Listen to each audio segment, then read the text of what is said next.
Hi friends, welcome back to another episode of Fix This House. On this episode, I'm going to be showing you how to unclog a shower drain. Now this drain has been slowly draining. I'm guessing because there's a lot of gunk and a lot of hair. I have a daughter and my wife and them uses this shower a lot, and the kids play with a lot of toys, and I'm thinking that little bits and pieces over time, which is we've lived in this house for at least 4 years, and it's accumulated, and that's what's causing it to cause that blockage. There's two methods that I'm going to be trying out.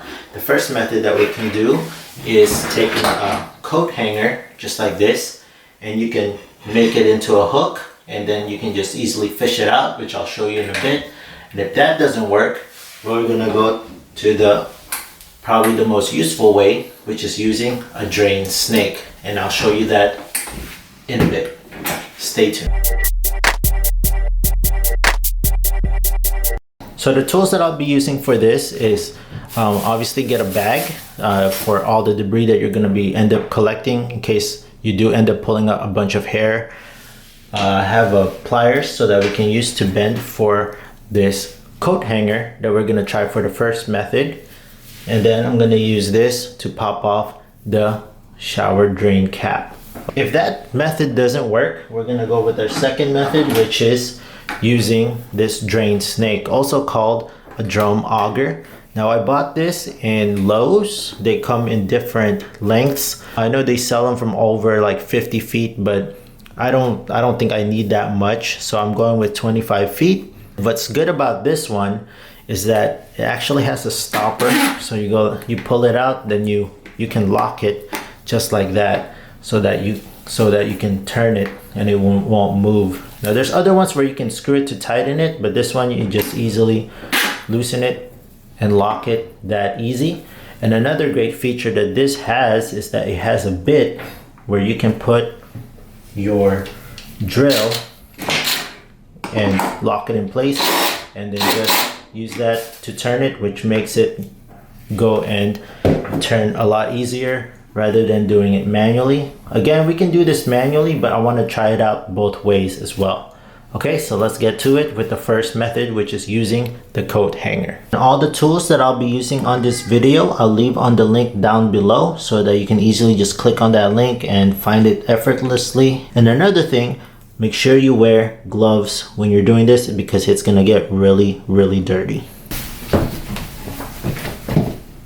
So use your screwdriver to pop off the drain, just like that. Now we're gonna try the very first method, which is using the coat hanger. So we're just gonna make a small little hook.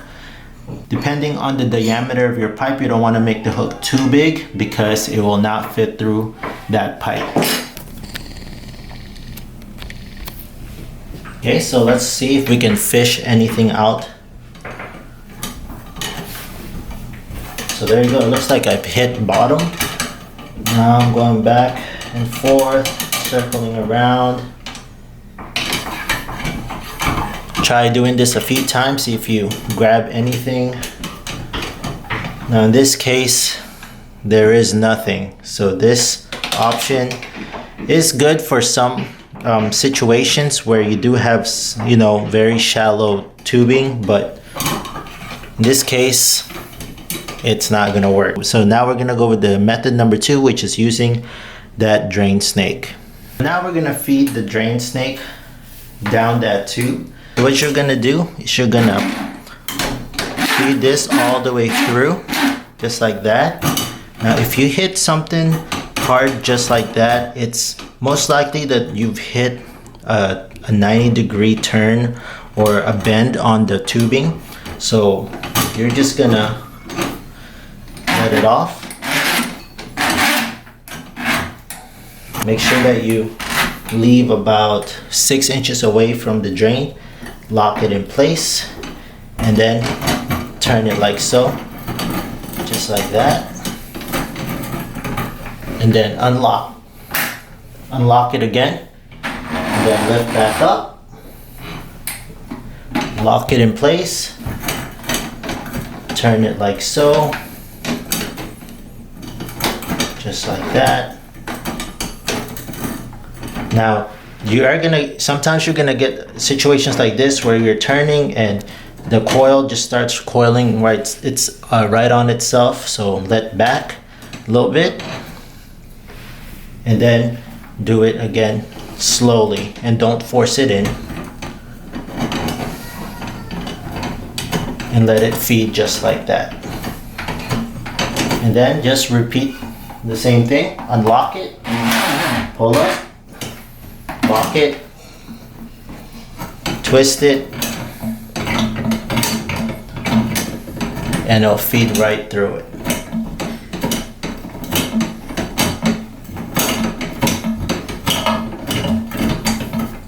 Now keep doing this until you hit some sort of soft spot, or till you feel like you've reached the blockage.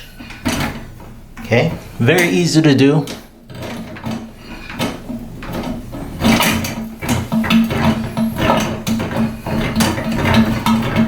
So it looks like I've hit some sort of soft spot. Now I'm gonna go back in there, I'm gonna feed it right back in, and then just slowly turn it.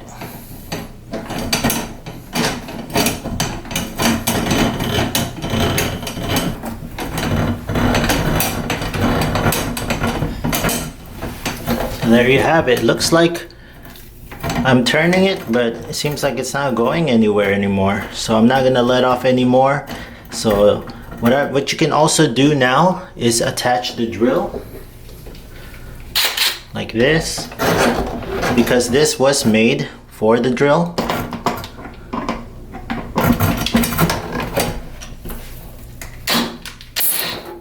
Okay, and now you can just use the power drill to go through.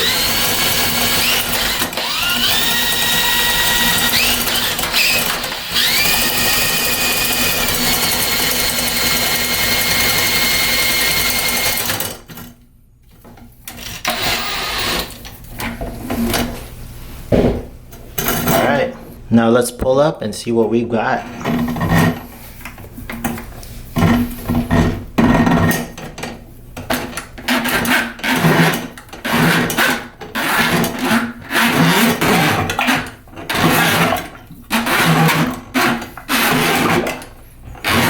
Oh, I feel something slushing, like it caught something, like we caught a fish. Oh. And it's got some weight on it. Oh, there it is. There you have it. It's causing the drain. That's what's causing the blockage, guys. Ugh. You know you hit it when you're pulling it up and you smell sewer gas. And that's just a bunch of hair.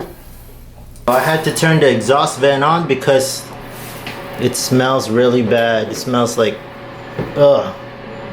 It smells like sewer gas, but that's what it is, guys. Let me zoom on it because I don't want to get near it. But yeah, that's just a bunch of hair, soap suds that's collected over the period of time that I've lived here in this house. And that's about 4+ years now. Take your bag, put it in there. Before you store this thing, it actually took me a while. I used scissors to cut off all that hairball on the tip of this. What I did was I took everything out of the coil. I didn't think I used the whole 25 feet, and I just ran it into some hot water. Wipe it off with a dirty rag and then put it back up, and it should be ready for storage. This is a self-coiled device, so you can easily just push it all in. Once that's done, lock it back in place, and then you're ready to put this in storage. So guys, now that we got everything unclogged, I believe that that's about it. I'm not gonna run it the second time because I believe that huge chunk of hair was actually the huge cause of that blockage. I filled up a bucket of water, and if it doesn't overflow, I think we're good to go.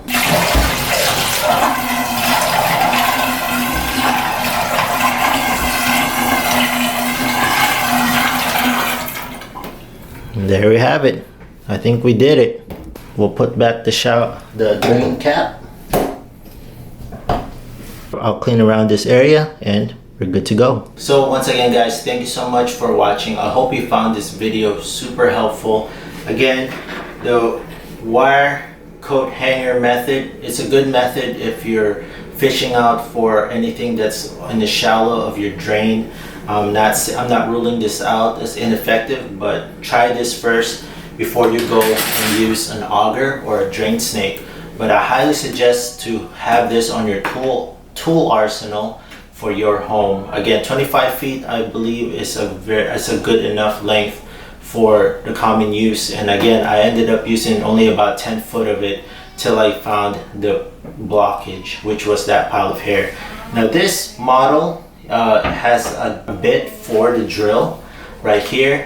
I think it's a good feature, but the problem with this is that when you're turning it super high RPMs, it coils up the hair around this tip so much that it's so hard to take out, which I had to end up using scissors. But again, that's just my opinion. You can use it, dig deeper and catch onto that blockage, but it's totally up to you. I think hand cranking it just like this is sufficient enough.